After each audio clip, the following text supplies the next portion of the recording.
মৃত মানুষ আবার জীবিত করা যাবে, এই জন্য মৃতদেহ সংরক্ষণ করছে জার্মানির একটি কোম্পানি।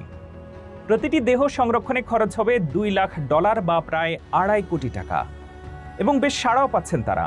এখন পর্যন্ত কয়েকজন মানুষ এবং কিছু পোষা প্রাণী সংরক্ষিত হয়েছে। আরও 700 জন মানুষও কোম্পানির সাথে চুক্তিবদ্ধ হয়েছেন। এমন খবর বিশ্বজুড়ে আলোচনার জন্ম দিয়েছে। জার্মানির টুমুরু বায়ো নামের একটি ল্যাব প্রথমবারের মতো এমন উদ্যোগ নিয়েছে।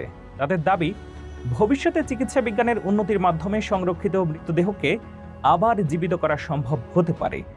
যদিও এটি এখনও পরীক্ষাধীন এবং বিতর্কিত একটি ধারণা, তবুও মানুষের দীর্ঘজীবী হওয়ার আকাঙ্ক্ষা এই প্রযুক্তিকে ঘিরে ব্যাপক কৌতূহল তৈরি করেছে।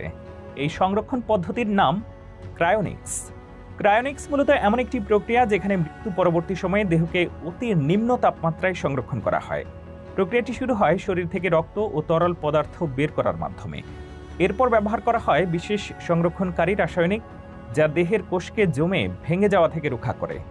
সর্বশেষ ধাপে দেহকে রাখা হয় তরল নাইট্রোজেন ভর্তি কন্টেইনারে, যেখানে তাপমাত্রা থাকে প্রায় -196°C। ধারণা করা হয় এভাবে দেহের ক্ষয় প্রক্রিয়া থেমে যায় এবং ভবিষ্যতের কোনো একদিন উন্নত প্রযুক্তি দিয়ে তাকে জাগিয়ে তোলা সম্ভব হতে পারে। এই প্রক্রিয়াটি নিয়ে বর্তমানে কিছু বাস্তব পদক্ষেপও দেখা যাচ্ছে। ইতিমধ্যে কয়েকজন ব্যক্তি এবং কিছু পোষা প্রাণীকে সংরক্ষণ করা হয়েছে। আরও 700 জন মানুষ এই প্রক্রিয়ার জন্য চুক্তিবদ্ধ হয়েছেন। অনেকে জীবন বীমার অর্থ ব্যবহার করে ভবিষ্যতের জন্য এমন ব্যয়বহুল পরিকল্পনায় যুক্ত হচ্ছেন। তাদের বিশ্বাস, আজকের মৃত্যু একদিন ভবিষ্যতের নতুন জীবনের সূচনা হতে পারে। টুমুরু বায়োর প্রতিষ্ঠাতা এমিল কেন্টজিরো বিষয়টিকে অসম্ভব বলে মনে করেন না।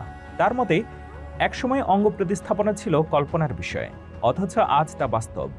তার প্রতিষ্ঠান 2025 সালের মধ্যে মানুষের মস্তিষ্ক সংরক্ষণে সফল হতে যায়, আর 2028 সালের মধ্যে পুরো শরীর সংরক্ষণ ও ভবিষ্যতে জীবিত করার লক্ষ্য নিয়েছে।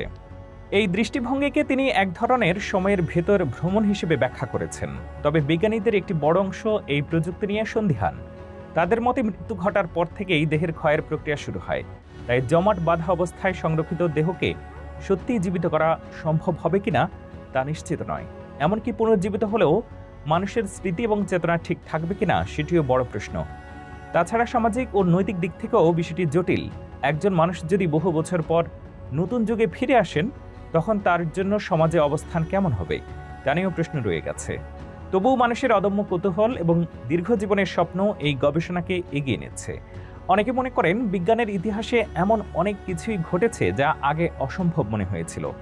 বিদ্যুৎ, মহাকাশ ভ্রমণ কিংবা অঙ্গ প্রতিস্থাপন, সবকিছুর পথ চলাই শুরু হয়েছিল প্রশ্নবিদ্ধ অবস্থায়। তাই ক্রায়োনিক্সও হয়তো একদিন বাস্তবে রূপ নিতে পারে, অথবা এই প্রক্রিয়া থেকে যাবে কেবল স্বপ্ন হয়ে।